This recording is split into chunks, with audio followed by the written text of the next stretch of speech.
नमस्कार। आज हम एक बहुत ही जरूरी अहम मुद्दे पर बात करने वाले हैं। हाँ, ऊंचाई पर काम करने वालों की सुरक्षा। बिल्कुल। और खासकर सेफ्टी नेट्स और फॉल अरेस्ट सिस्टम्स पर। हाँ, हमने इसके लिए कुछ दस्तावेज देखे हैं, सुरक्षा जाल और पतन गिरफ्तारी प्रणाली से जुड़े हुए। हाँ, ये वो सिस्टम्स हैं जिन पर शायद उतना ध्यान नहीं जाता, लेकिन ये सच में जिंदगी और मौत का सवाल बन सकते हैं। सही कहा। तो हमारा मकसद सिर्फ ये जानना नहीं कि ये क्या है, बल्कि ये समझना है कि दस्तावेज क्या कहते हैं, इन्हें सही तरीके से कैसे इस्तेमाल करें ताकि ऊंचाई से गिरने वाले जो दुखद हादसे होते हैं उन्हें रोका जा सके। बिल्कुल। कभी कभी सोचता हूँ, जरा सी चूक कितनी भारी पड़ सकती है जब कोई इतनी ऊंचाई पर हो। हाँ। देखते हैं ये साधारण से लगने वाले उपकरण कैसे जान बचाते हैं। चलो इसको थोड़ा और समझते हैं। तो शुरुआत करते हैं सबसे बेसिक चीज से, जो पर्सनल प्रोटेक्टिव इक्विपमेंट है, मतलब पीपीई। हाँ। दस्तावेजों में इसकी एक लिस्ट दी हुई है। हाँ, मैंने देखा। उसमें फुल बॉडी हार्नेस है, फिर वो शॉक अब्जॉर्बर वाले लैनियार्ड हैं, हेलमेट है चिन स्ट्रैप के साथ, safety shoes, anti slip sole वाले, और हाँ, दस्ताने भी जहां जरूरत हो। सुनने में तो ये बस एक लिस्ट लगती है, पर असल में हर चीज का अपना काम है ना? बिल्कुल। सिर्फ लिस्ट जान लेना काफी नहीं है, इनका काम समझना बहुत जरूरी है। जैसे फुल बॉडी हार्नेस, हाँ। ये सिर्फ गिरने से रोकता नहीं है, बल्कि जब कोई गिरता है तो जबरदस्त झटका लगता है ना। हाँ बिल्कुल। उस झटके के फोर्स को, मतलब बल को, ये पूरे शरीर पर फैला देता है। अच्छा। ताकि शरीर के किसी एक हिस्से पर बहुत ज्यादा जानलेवा दबाव ना पड़े। समझ गया। और ये जो शॉक अब्जॉर्बर वाले लैनियार्ड हैं, हाँ। इनका क्या खास काम है? देखिए, लैनियार्ड वो रस्सी या स्ट्रैप है जो हार्नेस को एंकर पॉइंट से जोड़ती है। ठीक है। शॉक एब्जॉर्बर जो है, वो गिरने के दौरान जो एकदम से तेज झटका लगता है ना, हाँ। उसको काफी हद तक सोख लेता है। मतलब एब्जॉर्ब कर लेता है। तो वो झटका कम कर देता है। हाँ, वो जो जर्क लगता है उसको नर्म कर देता है। इससे अंदरूनी चोट लगने का खतरा बहुत कम हो जाता है। अच्छा, मतलब ये सिर्फ एक डोरी नहीं है, इसमें भी सेफ्टी फीचर है। और हेलमेट के साथ चिन स्ट्रैप, वो क्यों जरूरी है? देखिए, ऊंचाई से गिरने पर सिर की चोट वो अक्सर सबसे खतरनाक होती है। हाँ, ये तो है। चिन स्ट्रैप ये पक्का करता है कि हेलमेट गिरे नहीं, मतलब झटके से सिर से उतर ना जाए, सिर पर बना रहे। ठीक उसी वक्त जब उसकी सबसे ज्यादा जरूरत है। बिल्कुल। लेकिन यहाँ एक बहुत बहुत जरूरी बात है जो दस्तावेज बार बार कहते हैं। क्या? वो ये कि ये सारे उपकरण, ये सब इक्विपमेंट सर्टिफाइड होने चाहिए और अप्रूव्ड होने चाहिए। हाँ, ये पॉइंट तो मुझे भी जरूरी लगा। मतलब सिर्फ दिखने में ठीक लगने से काम नहीं चलेगा। बिल्कुल नहीं चलेगा। दस्तावेज साफ चेतावनी देते हैं कि बाजार में जो सस्ते मिल जाते हैं या बिना मानक वाले नकली उपकरण, वो बहुत खतरनाक हो सकते हैं। अच्छा। वो शायद देखने में असली जैसे लगे, पर गिरने का फोर्स, वो झटका झेल नहीं पाते। सर्टिफाइड उपकरण का मतलब है कि उन्हें बाकायदा टेस्ट किया गया है, वो सेफ्टी स्टैंडर्ड्स पर खरे उतरे हैं। तो इस पर कोई समझौता नहीं करना चाहिए। बिल्कुल नहीं। ये तो सीधे सीधे जान का सवाल है। तो ठीक है, सही और सर्टिफाइड उपकरण ले लिए, ये पहला कदम हो गया। लेकिन जैसा दस्तावेजों में है, असली चुनौती तो इनके सही इस्तेमाल और रखरखाव में है। हाँ, सही इंस्टॉलेशन, वो एंकरेज पॉइंट की मजबूती और टाइम टू टाइम इंस्पेक्शन, इन पर बहुत जोर है। यहाँ मामला थोड़ा पेचीदा हो जाता है। सही कहा आपने। एंकरेज पॉइंट मतलब वो जगह जहां आप लैनियार्ड को बांधते हैं, वो पूरी सुरक्षा कड़ी का सबसे कमजोर हिस्सा हो सकता है अगर ध्यान न दिया जाए तो। दस्तावेज साफ कहते हैं कि ये पॉइंट बहुत ज्यादा मजबूत होना चाहिए, इतना कि वो गिरने वाले इंसान का वजन और गिरने का जो इम्पैक्ट फोर्स है वो आराम से सह ले। सोचिए, अगर किसी ने बढ़िया हार्नेस पहना हो पर रस्सी किसी कमजोर पाइप से बांध दी हो, बस वही तो, वो पाइप भी टूट जाएगा और सब बेकार। जाहिर है। इसीलिए दस्तावेज कहते हैं कि रोज, बल्कि हर बार इस्तेमाल करने से पहले एंकरेज पॉइंट को चेक करो। अच्छा, रोज? हाँ, और एक और जरूरी सलाह है, उसमें जहां तक हो सके एंकरेज पॉइंट को काम करने के लेवल से ऊपर रखो। ऊपर क्यों? उससे गिरने की जो दूरी है ना, वो कम हो जाती है, और अगर कोई गिरे भी तो वो पेंडुलम की तरह जो झूलने का खतरा होता, वो भी कम रहता है। अच्छा, ये टेक्निकल बात है। दस्तावेजों में लोड कैपेसिटी और फॉल क्लियरेंस का भी जिक्र था, वो क्या चीजें हैं? लोड कैपेसिटी का मतलब है कि कोई सेफ्टी नेट या एंकर पॉइंट ज्यादा से ज्यादा कितना वजन सेफली झेल सकता है। ठीक है। इसे कभी ओवरलोड नहीं करना चाहिए। जैसे सेफ्टी नेट पर भारी सामान रख दिया, वो नहीं करना है। और फॉल क्लियरेंस? फॉल क्लियरेंस का मतलब है कि अगर कोई आदमी गिरता है तो उसके और नीचे जो जमीन है या कोई और चीज है उसके बीच काफी खाली जगह होनी चाहिए। मतलब ऐसा ना हो कि हार्नेस ने गिरने से तो रोक लिया पर वो नीचे जमीन में किसी चीज से टकरा गया। बिल्कुल, और उसमें भी बहुत गंभीर चोट लग सकती है। अगर फॉल क्लियरेंस कम है तो आदमी नीचे टकरा सकता है, भले ही वो हार्नेस में लटका हुआ हो। तो ये कैलकुलेट करना पड़ता होगा। हाँ, ये कैलकुलेशन जरूरी है कि गिरने की कितनी संभावना है, लैनियार्ड कितना लंबा फैलेगा और उसके हिसाब से नीचे जगह है या नहीं। ये तो काफी डिटेल में ध्यान देने वाली बात है। अच्छा, दस्तावेज ये भी कहते हैं कि काम करने की जगह पर फैली रस्सियों या सामान से भी फिसल कर गिरने का खतरा रहता है। हाँ बिल्कुल, ये भी एक विडंबना है ना?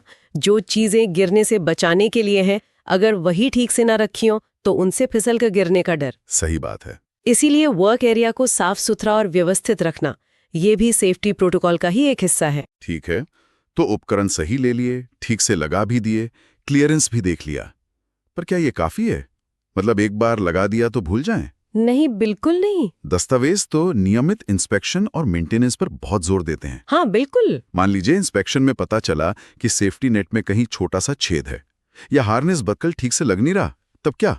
तो दस्तावेजों का निर्देश एकदम साफ है, उसे तुरंत इस्तेमाल से हटा दो, या तो बदलो या ठीक करवाओ। मतलब थोड़ा चल जाएगा वाला एटीट्यूड नहीं चलेगा? बिल्कुल नहीं, जरा भी नहीं। और यहीं पर जिम्मेदारी का सवाल आता है। हाँ, ये जिम्मेदारी किसकी है? क्या सिर्फ जो वर्कर काम कर रहा है उसकी? नहीं, दस्तावेज कहते हैं कि ये सबकी मिलीजुली जिम्मेदारी है।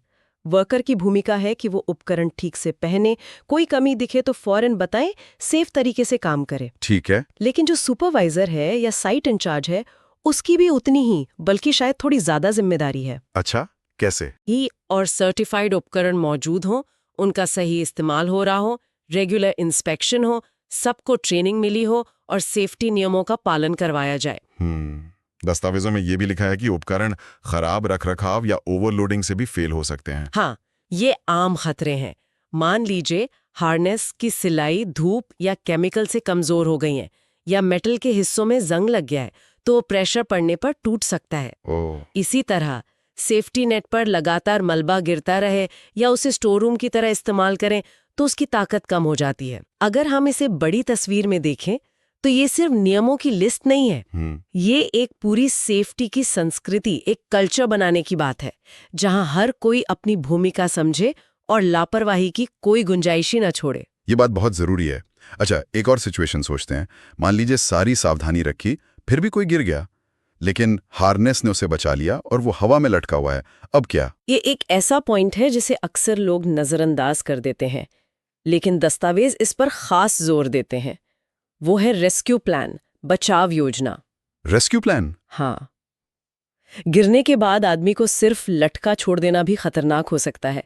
एक कंडीशन होती है जिसे सस्पेंशन ट्रॉमा कहते हैं। सस्पेंशन ट्रॉमा, ये क्या होता है? जब कोई इंसान हार्नेस में बिना ज्यादा हिले डुले काफी देर तक लटका रहता है तो उसके पैरों में खून जमा होने लगता है। अच्छा। और शरीर के ऊपरी हिस्सों में, खासकर दिमाग तक, ब्लड सर्कुलेशन कम हो सकता है। इससे बेहोशी आ सकती है और सीरियस मामलों में ये जानलेवा भी हो सकता है। अरे बाप रे, मतलब गिरने से बच गया फिर भी खतरा है? बिल्कुल। इसीलिए दस्तावेज इस बात पर बहुत जोर देते हैं कि हर उस जगह जहां फॉल अरेस्ट सिस्टम इस्तेमाल हो रहा है, वहां एक साफ, काम करने लायक और अभ्यास की हुई रेस्क्यू प्लान होने चाहिए। अभ्यास की हुई मतलब मॉक ड्रिल? हाँ, प्लान में ये साफ होना चाहिए कि गिरे हुए आदमी को कितनी जल्दी और कैसे सेफली नीचे उतारा जाएगा। इसके लिए ट्रेन्ड रेस्क्यू वाले लोग और सही इक्विपमेंट, जैसे कोई लिफ्टिंग डिवाइस वगैरह, मौके पर होने चाहिए। ये एक जरूरी सवाल खड़ा करता है कि क्या रेस्क्यू प्लान सिर्फ कागज पर है या उसका वाकई में अभ्यास होता है, ताकि जरूरत पड़ने पर वो काम आ सके। ये वाकई बहुत जरूरी सवाल है। बचाव योजना उतनी ही जरूरी है जितना गिरने से रोकने के उपाय। चलिए, अब तक जो हमने बात की उसके आधार पर दस्तावेजों में दिए गए कुछ खास क्या करें और क्या ना करें, डूज एंड डोंट्स, उनको जल्दी से देख लेते हैं। हाँ, ये प्रैक्टिकल पॉइंट्स हैं जो याद रखने चाहिए। तो क्या करें? फुल बॉडी हार्नेस हमेशा ठीक से एडजस्ट करके पहने। ढीला या गलत पहना हुआ बेकार है। हर बार काम शुरू करने से पहले अपना एंकर पॉइंट और सेफ्टी नेट चेक करें। अगर उपकरण में कोई भी कट, घिसाव, टूट फूट या कोई भी खराबी दिखे तो उसे इस्तेमाल ना करें और फौरन रिपोर्ट करें। अपना काम करने का एरिया साफ रखें ताकि रस्सी या सामान में उलझ कर ना गिरें। और क्या ना करें? डोंट्स। कभी भी जुगाड़ वाले, टेम्पररी या बिना सर्टिफिकेशन वाले इक्विपमेंट पर भरोसा ना करें। ये सबसे जरूरी है। सेफ्टी नेट्स पर उनकी कैपेसिटी से ज्यादा वजन ना डालें। काम करते समय कभी भी सेफ्टी डिवाइस को हटाएं नहीं या उन्हें बाईपास करने की कोशिश न करें। और हाँ, एंकर करने के लिए मतलब रस्सी बांधने के लिए कभी भी कमजोर, ढीली ढाली या हिलने वाली चीजों का इस्तेमाल ना करें, जैसे कोई अस्थायी रेलिंग हो या छोटी पाइपलाइन। दस्तावेज इस पर खास तौर से चेतावनी देते हैं। ये बहुत आम गलती है। इनमें से कुछ बातें तो सुनने में बहुत बेसिक लगती हैं, पर शायद यही वो चीजें हैं जिन्हें लोग अनदेखा कर देते हैं और हादसे हो जाते हैं। बिल्कुल, खासकर जब जल्दी हो या वो अरे कुछ नहीं होगा वाला एटीट्यूड आ जाता है। लोग गलत एंकर पॉइंट्स चुन लेते हैं या खराब उपकरण इस्तेमाल कर लेते हैं। दस्तावेजों का निचोड़ यही है कि सेफ्टी में कोई शॉर्टकट नहीं चलता। और आखिर में एक नारा जो इन दस्तावेजों में दिया गया है और जो शायद पूरी बात कह देता है, गिरावट को अपना आखिरी कदम न बनने दें, हार्नेस पहने, सुरक्षित रहें। बहुत सही, एकदम सटीक नारा है। तो इस सारी बातचीत को समेटते हुए क्या खास बात निकल के आती है? मेरे हिसाब से तो दस्तावेज ये साफ करते हैं कि ऊंचाई पर सुरक्षा सिर्फ इक्विपमेंट खरीद लेना भर नहीं है। नहीं, बिल्कुल नहीं। ये एक पूरा सिस्टम है जिसमें सही इक्विपमेंट चुनना, उन्हें सही तरीके से इस्तेमाल करना, टाइम पर जांच और रखरखाव करना और एक असरदार रेस्क्यू प्लान का होना, ये सब शामिल है। हाँ, ये सब कड़ियां मिलकर ही सुरक्षा का चक्र पूरा करती हैं। ये कोई ऑप्शन नहीं है, ये जरूरी है। हाँ, और ये सिर्फ नियम कानून मानने की बात नहीं है, ये सीधे सीधे इंसानी जिंदगी बचाने की बात है। दस्तावेजों में जो सावधानियां बताई गई हैं, उनमें जरा सी भी चूक का नतीजा बहुत भयानक हो सकता है। यहाँ पर ध्यान देने वाली बात यह है कि सुरक्षा सिर्फ महंगे उपकरणों या मुश्किल प्रोसीजर का नाम नहीं है। ये छोटी छोटी चीजों पर ध्यान देने में है, अलर्ट रहने में है, सही फैसले लेने में है। हर बकल ठीक से बंद है या नहीं, हर एंकर पॉइंट को दोबारा देख लिया। ये छोटे छोटे कदम ही बड़े हादसों को रोकते हैं। बिल्कुल सही कहा, हर छोटा कदम मायने रखता है। और एक बात जो इन दस्तावेजों को पढ़ते हुए मेरे जहन में आई, वो इन तकनीकी बातों से थोड़ी अलग है, पर शायद उतनी ही जरूरी है। वो क्या है? वो है पर्सनल जजमेंट और सिचुएशनल अवेयरनेस, मतलब व्यक्तिगत निर्णय लेने की क्षमता और आसपास की स्थिति को समझने की जागरूकता। अच्छा, दस्तावेज हमें नियम बताते हैं, उपकरण देते हैं, लेकिन असल में काम करते वक्त हर पल बदलती हुई सिचुएशन को समझना, कहाँ क्या खतरा हो सकता है ये भांपना और उसके हिसाब से सही फैसला लेना, ये तो इंसान का काम है। तो क्या सिर्फ सुरक्षा उपकरण और नियम काफी हैं, या फिर व्यक्तिगत सतर्कता और काम के दौरान लगातार खतरे का अंदाजा लगाते रहना ये भी उतना ही जरूरी है? ये आपने बहुत ही जरूरी मुद्दा उठाया है। मतलब नियम और उपकरण तो नींव है, लेकिन इंसान की अपनी सावधानी और समझदारी उस सुरक्षा की इमारत को असल में मजबूत करती है। हाँ, क्या एक के बिना दूसरा अधूरा है? ये एक ऐसा सवाल है जिस पर वाकई में गहराई से सोचने की जरूरत है। निश्चित रूप से सुरक्षा एक मिलीजुली कोशिश है। तो ऊंचाई पर सुरक्षा के इस अहम विषय पर हमारी आज की बातचीत को यहीं रोकते हैं। उम्मीद है कि इन दस्तावेजों से जो जानकारी हमने साझा की वो हमारे सुनने वालों के लिए उपयोगी साबित होगी। हाँ, जरूर। याद रखें, सुरक्षा सबसे पहले है।